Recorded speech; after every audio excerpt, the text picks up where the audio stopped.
How's it going, YouTube? It's your boy True, and welcome back to 31 Days of Halloween Horror. This is the second year I'm doing this, and I'm so excited. If anybody knows me, they know Halloween is my favorite time of the year, fall being my favorite season, birthday season, horror being my favorite genre of anything, particularly films and sometimes games. But we're here to do, like I said, another 31 Days of Halloween Horror. So that is basically a challenge where every day you take a category from the I want to say the website or the podcast Nightmare on Film Street. They have this challenge where they do 31 days. Each day is a different topic, and you find a horror movie within that topic and you watch it and you review it. So that's what we're gonna do. The same thing I did last year. If you guys see somewhere appear as a playlist or like the screen grab of the playlist, you'll see it here. But so far, today is day one. So happy October. Happy October, everybody. I'm super excited. So without further ado, let's jump on into this. But before we do so, make sure to hit that subscribe button, hit that notification bell, so that way you stay tuned to more videos that I do drop. And smash that like button down below because it helps me out a ton, and I highly appreciate you guys when you do so. Now, bring it into day one. Is the category for day one was horror anthology. Horror anthology being when you delve into like any film of horror that involves multiple stories, whether they can make one line of stories. Pretty much, I think that's what anthology means, where it makes one big narrative story, but with cohesive stories in the overall film. The movie we chose, because I did Trick or Treat, I watched Trick or Treat, and there was a few of movies that I've watched that were on a list for horror anthology, so I chose one that we never seen, Volumes of Blood. So Volumes of Blood came out in 2015, I believe, 2015 or 16, I think it's 15, and it was directed and produced by a multitude of people who I commend for even creating a film. Creating a film is entirely hard because you have to get the budget for it. You have to show it to fans or to people who will react in it, whether positive or negative. You get the critique for it.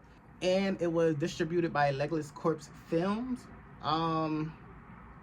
So without further ado, let's jump on into the movie. The movie was basically about 4 college kids. I'm hoping that they're college because the actors in this movie kind of did look way too old. First off, they looked way too old to even be in school.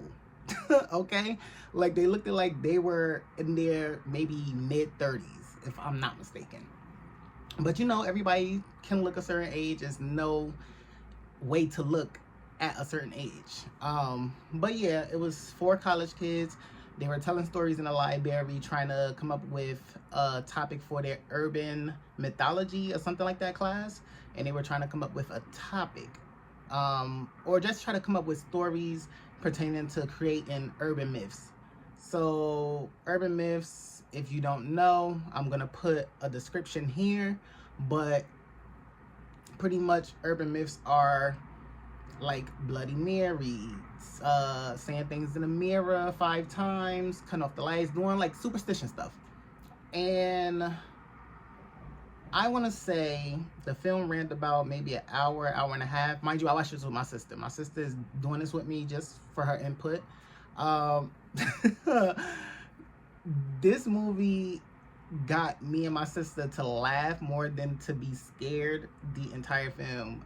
We were more so laughing and more so confused the entire ride throughout this film. We don't know anything about it. I don't remember any of the characters' names besides Lily.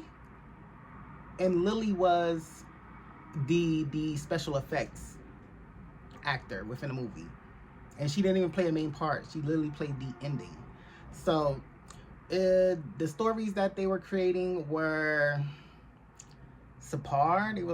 They weren't too good to me. Like, The acting within this movie was par to me.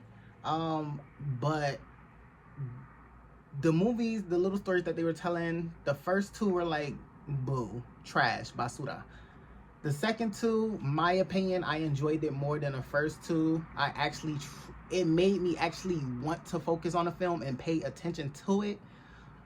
Other than that, I don't remember too much about it. I can't say I would recommend this film to anybody to watch, or would I watch it again?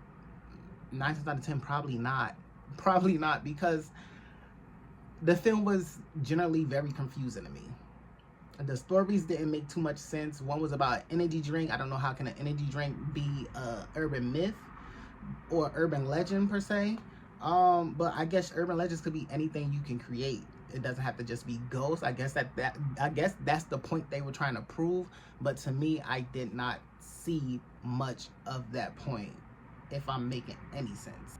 By the time we got to the ending of the movie, like the last 15 minutes, that's where things started getting interesting, because it became less of an anthology movie and more of a slasher film. And that is my favorite genre within horror, is slasher films. Thinking of like Halloween or Scream or Freddy Krueger, Nightmare on Elm Street for that instance.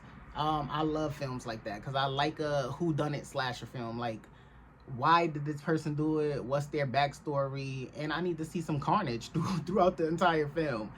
And we weren't really getting that. Yes, we was getting like a lot of blood per se, but we wasn't getting like the shots of how the blood was getting there. For some of the scenes. Some of the scenes was kind of gory, but you can also tell like, oh, it's gory, but you can tell it's fake. Like, I guess because it was a low budget film, which is understandable, but at least pulled me in some type of other way to make me believe in the film, and this film just did not do that for me.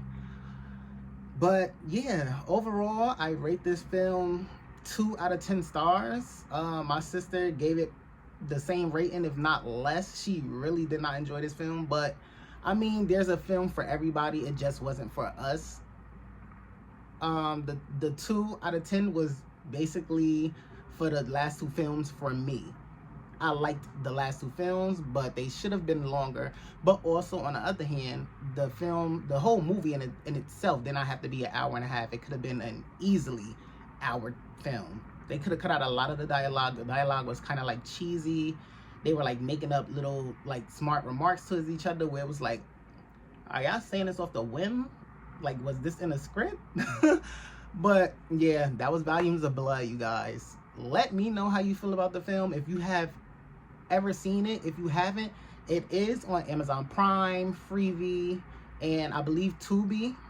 If you have any of those streaming services, or any of those services where you can watch the film, watch it if you would like to. But then again, I'm not recommending it. If you have watched it, let me know how you feel about it. And I will see you guys tomorrow for day 2 of 31 Days of Halloween Horror. Bye.